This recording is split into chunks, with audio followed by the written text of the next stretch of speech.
Assalamualaikum warahmatullahi wabarakatuh. Selamat pagi, siang, sore, dan malam. Selamat datang di Wawasan Harian seputar pendidikan. Bersama saya di sini Tasya Karunisa dari Teknologi Pendidikan A Universitas Negeri Jakarta angkatan 2021. Nah, sesuai dengan segmen kita pada kali ini, mata acara kita pada hari ini, yaitu adalah Wasahari, wawasan harian seputar pendidikan. Yang pastinya kita akan membahas hal-hal seputar pendidikan nih teman-teman. Tapi sebelum kita membahas lebih lanjut kepada pembahasan kita pada hari ini, saya ingin bertanya nih sama teman-teman. Menurut teman-teman, pendidikan Indonesia ini udah maju belum sih? Kira-kira di era pandemi ini kita sudah bisa keep up belum sih untuk pendidikan sendiri?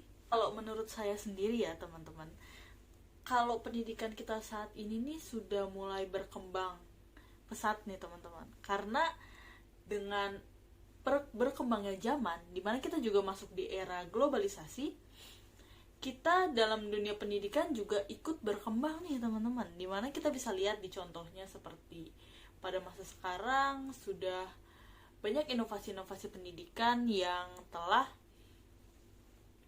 muncul ke permukaan. Nah, pada kesempatan kali ini kita bakal ngebahas tentang perkembangan karakter, peradaban, faktor dari sosial, budaya, ekonomi, dan juga politik, lalu juga pemikiran ahli-ahli pendidikan untuk kemajuan dari pendidikan bangsa Indonesia itu sendiri. Nah, yang pertama jika kita membahas tentang pembentukan karakter nih ya teman-teman, tentang pengembangan karakter di dalam pendidikan Indonesia, nggak luput untuk membahas tentang karakter dari pendidik itu sendiri. Dimana karakter dari pendidik itu sangat penting untuk menjadi fondasi dari pengembangan pendidikan karakter di Indonesia. Dimana selain para pendidik menjadi fasilitator keilmuan bagi para peserta didiknya, beliau-beliau ini juga menjadi panutan atau role model bagi peserta didiknya. Maka dari itu, karakter pendidik itu sangat amat penting untuk dimiliki oleh para pendidik.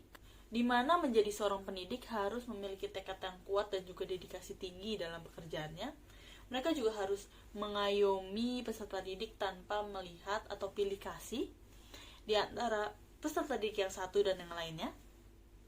Dan terakhir adalah mereka harus siap menjadi role model bagi siswa-siswinya agar dapat mewujudkan peserta didik yang bermutu dan juga berbudi pekerti baik. Nah, selain seorang pendidik yang memiliki karakter pendidik yang baik, lalu pengadaan pendidikan karakter sendiri di pendidikan itu sangat perlu diadakan nih teman-teman, karena dalam pendidikan karakter ini akan melatih seorang peserta didik untuk menjadi pribadi yang lebih baik, yaitu pribadi yang jujur, pribadi yang bermoral tinggi, pribadi yang mandiri dan kreatif dan sebagainya. Nah, hal ini apa sih hubungannya dengan kemajuan dari pendidikan Indonesia? Nah, sebenarnya ini ada hubungannya nih teman-teman. Dimana jika kinerja dari pendidik itu sendiri sudah baik, maka beliau-beliau ini sangat mudah untuk menghasilkan sumber daya manusia yang lebih baik lagi. Dan sumber daya manusia ini dan juga akan menghasilkan pemikir-pemikir yang nantinya akan menjadi pionir dari peradaban suatu bangsa. Dimana pendidikan dan juga perkembangan peradaban itu sangat relevan nih teman-teman. Dimana majunya peradaban Indonesia sudah ada di era globalisasi, yang pastinya itu berpengaruh besar dalam sosial, budaya, ekonomi, dan juga politik di dalam Indonesia. Pengaruh-pengaruh dari sosial, budaya, ekonomi, dan juga politik ini juga membawa pengaruh besar pada pendidikan Indonesia, dimana ada banyak sekali inovasi-inovasi yang baru dan ide-ide fresh yang out of the box untuk kemajuan dari pendidikan Indonesia itu sendiri. Nah, sebagai contoh nih teman-teman, bahwa kita itu memiliki kurikulum 2013.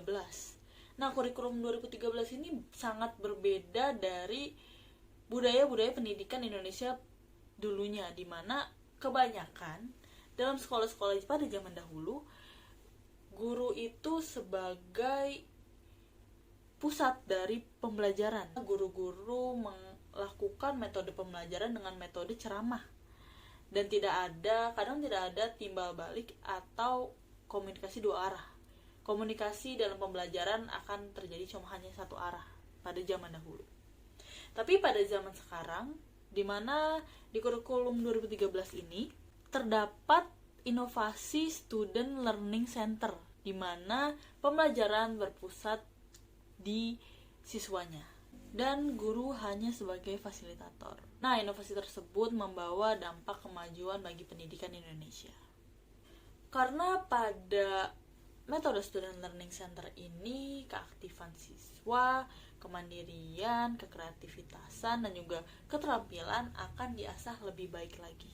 Nah, selain contoh-contoh yang tadi nih teman-teman, pengaruh dari sosial media yang sekarang nih udah melekat banget nih di kehidupan sosial dan budaya kita, itu juga berpengaruh besar bagi pendidikan di Indonesia, di mana berkembang pesatnya sosial media dan juga perkembangan internet itu memudahkan peserta didik untuk mencari sumber-sumber belajar dari manapun, dari platform manapun, dan memudahkan pembelajaran untuk dilakukan dengan fleksibel.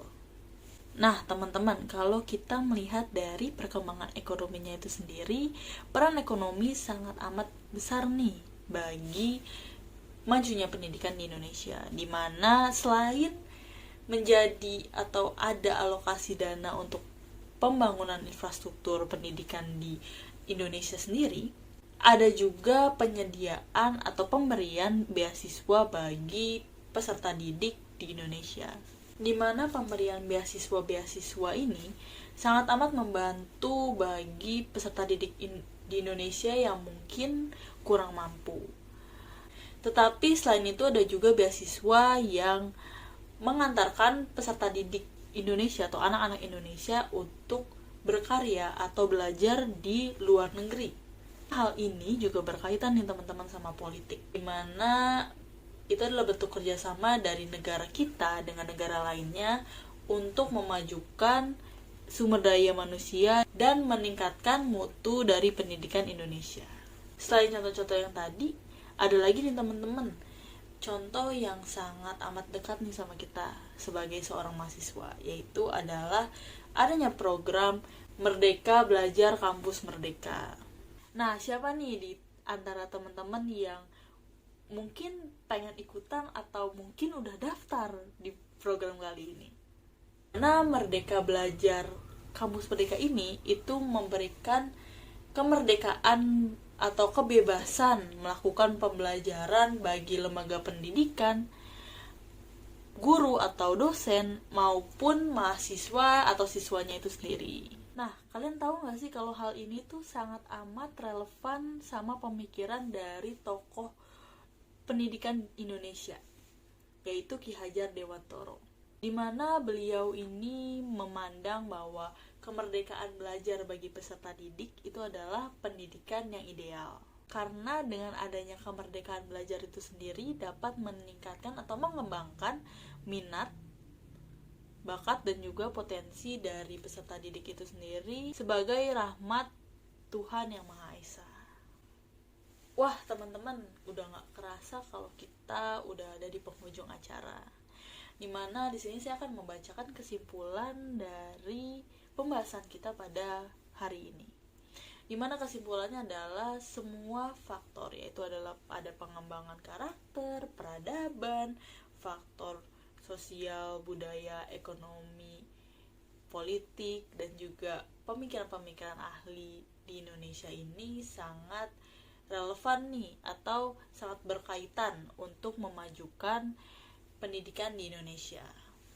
Nah, seperti tadi, pengembangan karakter di dunia pendidikan dapat menghasilkan sumber daya manusia yang nantinya akan menjadi pionir untuk mengembangkan peradaban atau memajukan peradaban di Indonesia, yang nantinya akan membawa perubahan-perubahan dalam bidang sosial, budaya, ekonomi, dan juga politik di Indonesia.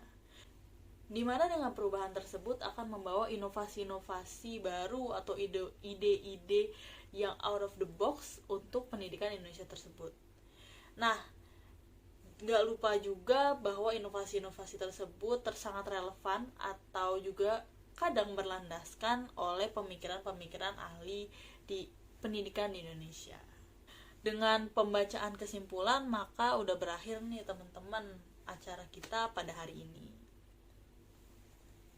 Kurang lebihnya mohon maaf, kalau ada kesalahan mohon dimaafkan. Kita dapat bertemu lagi di segmen-segmen atau mata acara dari Wah Sepekan nih teman-teman. Saya Tasya Khairunisa pamit. Wassalamualaikum warahmatullahi wabarakatuh. Dadah teman-teman.